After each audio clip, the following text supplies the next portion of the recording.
Hello, good afternoon to all. It is a pleasure for me to be here. My name is Rita Michan. I am one of the co-chairs of the Paris Committee for Capacity Building, and we are today here at the PCCB Hub, which is how we call our Paris Committee. The PCCB Hub is having an opportunity to interview today Sandra Botsoani, Deputy Director of the Department of Environment of South Africa, who is a member of the Consultative Group of Experts. And we will be talking today about the work that the Consultative Group of Experts is doing around the world. So Sandra, it is a pleasure to have you here. I hope you're having a good time at COP, an effective time, not so much as a good time, but as an effective time. But let me ask you, the Consultative Group of Experts, which is known as the CGE, is collaborating with countries, and I would like to know what are the technical areas of support that the GCE is giving the countries? Thank you. As introduced, my name is Sandra. I'm a Consultative Group of Experts member from South Africa. So yeah, basically the Consultative Group of Experts is tasked with providing capacity building for developing countries to build their capacities in the areas of MRV so that they can be able to report in their biennial update reports as well as national communications. So the main areas for technical support include the compilation of greenhouse gas inventories, conducting vulnerability and adaptation assessments, assessment of mitigation actions, policies and measures, as well as assessment of support needs, as well as support provided. So those are the main areas that we provide support on. Can you tell our viewers a little bit about the history of the GCE? The CGE was established under the convention, and it was first mandated to provide support to non-Annex 1 countries for the development of their national communications. And then when the biennial update reports were introduced, the mandate was further revised to include providing support for the preparation of biennial update reports, not just for reporting with the convention, but also for training the expert reviewers for the technical analysis of biennial update reports. So those has been the main tasks of the CGE, and the work has developed over the years since it was established in 1990.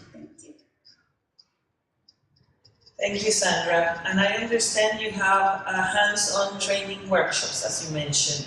Could you elaborate more about these workshops and how these are going? So the hands-on training workshops, they are provided at regional basis. So focusing on the African region, the Asian Pacific region, as well as the Latin American region. And as a elaborated the areas of technical support include the conducting of vulnerability and adaptation assessments, compiling greenhouse gas inventories, assessment of mitigation actions, policies and measures. So when these regional hands-on training workshops are conducted, we provide hands-on training and we invite resource persons to train the practitioners from the government departments from the different countries to actually train them on how to develop their greenhouse gas inventories and report them using the IPCC guidelines. Recently, we've been focusing mostly on the use of the 2006 IPCC guidelines and also VNA assessments. Yeah. Thank you, Sandra. And for most of these workshops, I understand that it's governmental representatives, but I am wondering, have you included any of other sectors of social of the rest of the population, because there are NGOs, there are private sector, and also academia involved in all this analysis and research. Therefore, I'm wondering if you are taking into consideration other sectors of society. Yes, normally when we do the invitations to the workshops to invite the countries, we normally do that through the Secretariat, and we request the focal points of the countries to do the nominations. So depending on the nature of the workshops, we would also make a recommendation that maybe there should be one person from government and maybe one person from civil society, or other, maybe from the private sector, depending on the focus area of that particular training workshop. So it's not just limited to the practitioners, but also to the other researchers, the academia. So that will just depend on the nature of the workshop. And also, we also try to ensure that there's balance between male and female participants in the workshops. So we do consider other areas as well. Yeah. Very well, Sandra. And have you elaborated materials and tools that can show these processes and specifically on capacity building efforts? Yes, the CGE has the page within the UNFCCC website.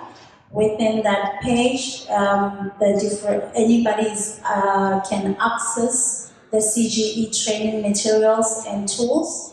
There's also a platform to interact with the different experts within the different fields. So we have a list of experts within the inventory field, within the mitigation space, within the adaptation space. So participants within that, anybody can access that and can interact with the experts within those fields. So all the training materials for development of biannual update reports and national communications, they are also available on the website. And there's also an e-learning course of which participants can take at their own time and do the different courses at their own space, depending on their preference. If they want to do the entire course, they're also welcome to do the entire course. If they want to focus on the mitigation aspect of the course, they can do that. So, yeah.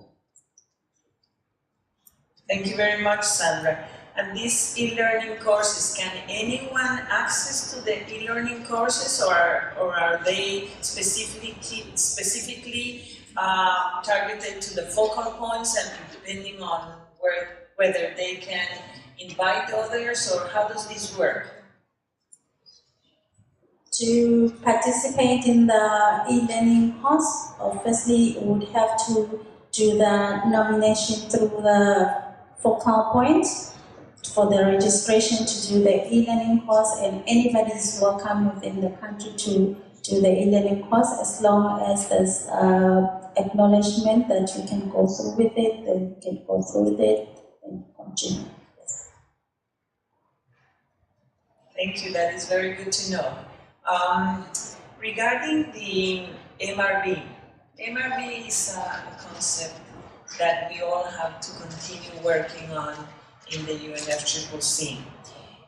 Measurement, reporting, and verification, and now within the work plan of the Paris Agreement, this is being strengthened in accountability and transparency. Can you tell us more about how the CGE has gathered information or lessons learned that could enlighten our viewers regarding these issues? Because for some of the viewers that will be seeing this in Facebook or YouTube, these concepts are something new, something that they do not understand, and it is very important.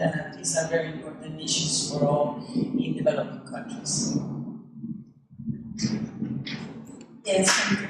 Over the years, the CGE has done a stock take of the work it has been doing with developing countries, and there's been feedback received on the improvement in the quality of reporting by the developing countries, especially in their biennial update reports and their national communications. And some of the developing countries have actually acknowledged the capacity that they've received through the various capacity building activities of the CGE.